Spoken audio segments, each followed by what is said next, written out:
ఓం నమః శివాయ శ్రీమాత్రే నమః.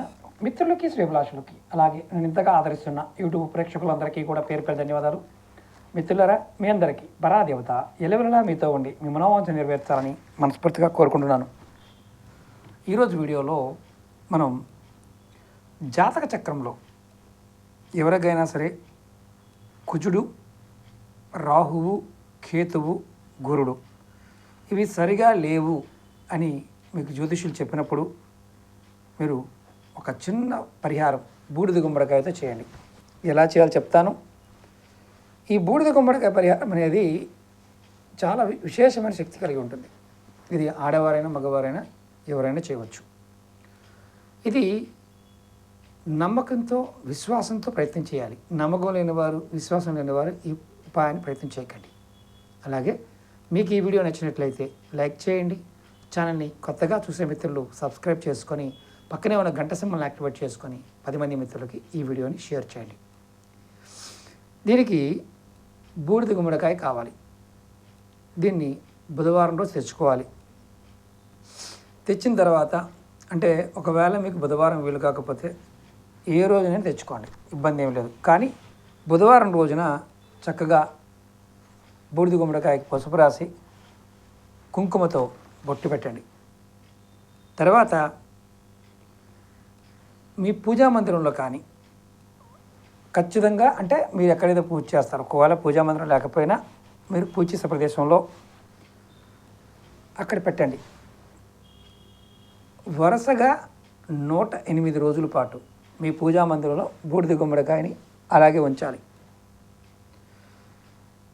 లేదా మీకు అవకాశం లేకపోతే 16 బుధవారాలు అంటే ప్రతి నెలలో 5 బుధవారాలు వస్తాయి అనుకోండి, లేదా 4 వస్తాయి. అలా 3 నెలల్లో మీకు ఖచ్చితంగా బూడిద గుమ్మడికాయని ఉంచాలి. అంటే 108 రోజులు కానీ లేదా 16 బుధవారాలు కానీ మీరు మీ ఇంట్లో ఉంచాలి.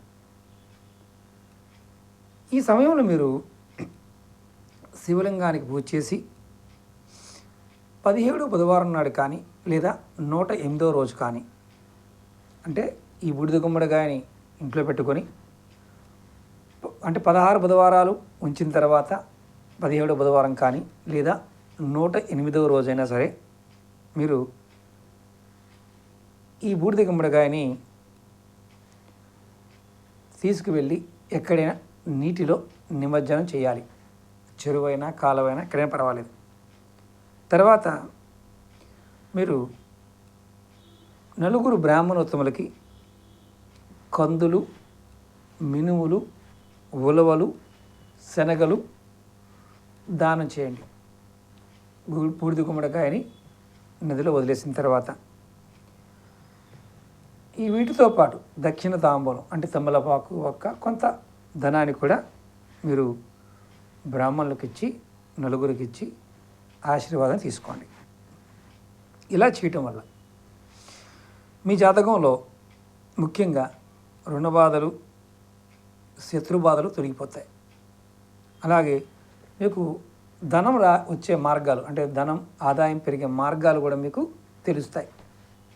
అలాగే ప్రయోగ బాధలు అంటే ఎవరైనా సరే తంత్రమంత్ర ప్రయోగాలు జరిగాయి అనుకునే వాళ్ళు చాలామంది ఉంటారు. అంటే కొంతమందికి గ్రహస్థితి బాగున్నప్పుడు కూడా పాపగ్రహాలు మన మీద ప్రభావం చూపిస్తున్నప్పుడు కూడా ముక్కు ముఖం తెలియని వాళ్ళు కూడా మన మీద ప్రయోగం చేశారన్న భావంతో మనం ఉంటాం. అలాంటి అభిప్రాయం కాకుండా ఒకవేళ ఎవరైనా సరే మీ మీద నిజంగా ప్రయోగాలు చేసినా అలాంటి ప్రయోగాలు కూడా ఈ ఉపాయంతో తొలగిపోతాయి. అలాగే మనిషికి రోగం, మనకి శరీరంలో ఏదైనా రోగం ఉందని భయంతో ఉన్నా, ఎటువంటి రోగాలతో కుటుంబ సభ్యులు బాధపడుతూ ఉన్నా ఆ రోగాల నుండి త్వరగా బయటపడడానికి అంటే మార్గాలు మీకు కనిపిస్తాయి. అంటే సరైన మెడికల్ ట్రీట్మెంట్ని మీరు తీసుకోగలుగుతారు. అలాగే ఆడపిల్లలకి కొంతమందికి పీరియడ్స్ ప్రాబ్లమ్స్ ఉంటాయి. అంటే వారికి సరిగా సమయానికి రావు. ఆ బాధల నుంచి కూడా ఈ ప్రయోగం చేయడం వల్ల బయటపడతారు. అలాగే మగపిల్లలు కానీ ఆడపిల్లలు కానీ ఇంట్లో ఉన్నవారికి పెళ్ళి కావడం లేదన్న వారికి కూడా ఈ ప్రయోగం చేసిన తర్వాత త్వరగా వివాహం అవ్వడానికి అవకాశాలు ఏర్పడతాయి. అలాగే ఇంకొకటి ముఖ్యమైన విషయం ఏంటంటే భార్యాభర్తల్లో మూడో వ్యక్తుల వల్ల, అంటే ఇద్దరి మధ్యలో వేరే వాళ్ళు రావటం, దానివల్ల గొడవలు అవుతూ ఉన్న ఆ గొడవలు తగ్గిపోయి అన్యోన్యత పెరుగుతుంది. ఒకరిని వదిలి ఒకరు ఉండలేనంతగా అనుబంధం ఏర్పడుతుంది. ఇది బూడిద గుమ్మడికాయ దిష్టికి కట్టుకోవడమే కాదు, తంత్ర ప్రయోగాలకు కూడా చాలా వాడుతూ ఉంటారు. కూష్మాండ ప్రయోగం చాలా వాడుతూ ఉంటారు, యజ్ఞయాగాదుల్లో వాడుతుంటారు. ఆరోగ్యపరంగా బూడిద గుమ్మడికాయని మించింది ఇంకొకటి లేదు. బూడిద గుమ్మడికాయ జ్యూస్ తాగేవారికి 100 సంవత్సరాలు గ్యారంటీగా బతుకుతారని శాస్త్రం ఆయుర్వేదం చెప్తుంది. కాబట్టి ఇది మీరు చేయగలిగే వాళ్ళు ప్రయత్నించండి. ఇలాంటి వీడియోలు చాలా మన వీడియోలో ఉన్నాయి. అంటే రాహు కేతువుకు సంబంధించి, కుజుడు కేతువుకు సంబంధించి, గురుగ్రహం బలహీనంగా ఉన్నప్పుడు కూడా మనం చాలా వీడియోలు చెప్పాం. ఈ వీడియోను కూడా మీకు బూడిద గుమ్మడికాయలు దొరికే సీజన్ కాబట్టి ఖచ్చితంగా మీరు ఇది ప్రయత్నించేయండి ఈ సమయంలో. అలాగే ఎవరైనా నాతో మాట్లాడాలి అనుకునేవారు, అపాయింట్మెంట్ తీసుకోవాలనుకునేవారు, వీడియో డిస్క్రిప్షన్లో నెంబర్ ఇచ్చాను. అపాయింట్మెంట్ ఫీజు కూడా దాంట్లో మెన్షన్ చేయడం జరిగింది. ఎవరైతే మాట్లాడాలనుకుంటున్నారో జాతక సంబంధ విషయాలు కానీ, ఏదైనా సమస్యల నుంచి బయటపడడానికి కానీ, ప్రయోగాలు జరిగాయని మీకు అనుమానాలు ఉండి వాటి గురించి తెలుసుకోవాలనుకున్నా కానీ మీరు ఖచ్చితంగా ఆ నెంబర్కి కాంటాక్ట్ చేసి అపాయింట్మెంట్ తీసుకోవచ్చు. ఓకే మిత్రులారా, మీకు ఈ వీడియో నచ్చినట్లయితే లైక్ చేసి 10 మంది మిత్రులకి షేర్ చేయండి. ఓం నమః శివాయ, శ్రీమాత్రే నమః.